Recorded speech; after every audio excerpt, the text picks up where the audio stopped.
This customer ordered a giant 3-tiered Dumbo-themed baby shower cake. I started out by making all of the toppers and decorations like these balloons that I sculpted out of fondant. I made them in 4 different colors and I used some floral wire and chocolate melts to attach them together. This process alone took about 2 hours. When planning this cake out, I knew it was going to be really large because the customer told me their Dumbo topper that they ordered measures 12 inches tall and 10 inches wide. That immediately told me that if the top tier had to be at least 10-inch rounds, then the rest of the cake would be even much larger. So to fit their serving size of 120 people, I used 3 layers of 10-inch cake for the top tier, 3 layers of 12-inch cake for the middle tier, and the bottom tier was a 14-inch fake or styrofoam dummy cake since they didn't need that many extra servings. Started out with an all-white buttercream frosted base for the bottom tier. For the middle tier, I went with this pretty shade of blue that I created using Americolor's Sky Blue and Wedgwood. I added all of these supports to make sure that the weight of the top tier wasn't going to sink into the rest of the cake. And finally, I add the top tier, which is frosted in this bright yellow buttercream. And now, after hours of prepping, it's finally time to decorate. I made 2 large batches of marshmallow fondant to create this cake. I colored a large portion of that this bright red color.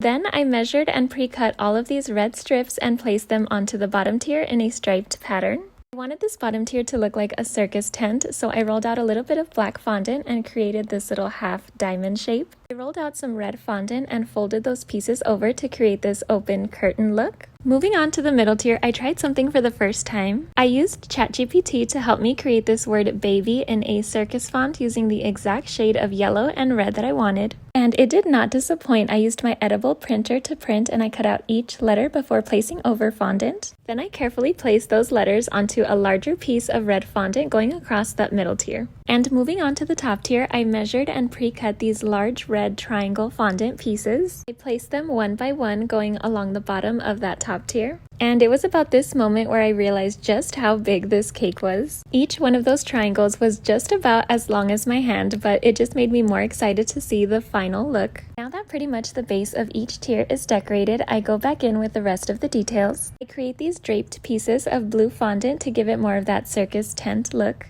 I made about 12 of these and I carefully placed them along the top of that bottom tier all the way around. And for a final touch, I add these gold sphere cake toppers and I place one in between each one of those swoops. Next, I rolled out some fondant and used my star cutter to cut out about 12 stars. Then I painted them all gold using edible gold luster dust. Then I carefully placed them to the bottom of each red triangle. I did pipe a little bit of buttercream behind each star before placing it just to make sure that it didn't slide around, because if they were to slide down, you would be able to see that gold color smeared onto the red fondant. Now that they're all placed, I backed up some bright red buttercream and piped a border along both tiers. This was a small detail, but I think it really made it pop. It was almost time to start getting ready to head out to deliver this cake, but I can't believe I almost forgot to include these little gold details that I sculpted for the middle tier. I hand sculpted each little piece and then painted them gold using the edible gold luster dust that I used for the stars. I carefully placed those around that red fondant that has the word baby. I did this by brushing on some clear piping gel to the back of each piece and then pressing in to make sure that nothing was going to fall during transport.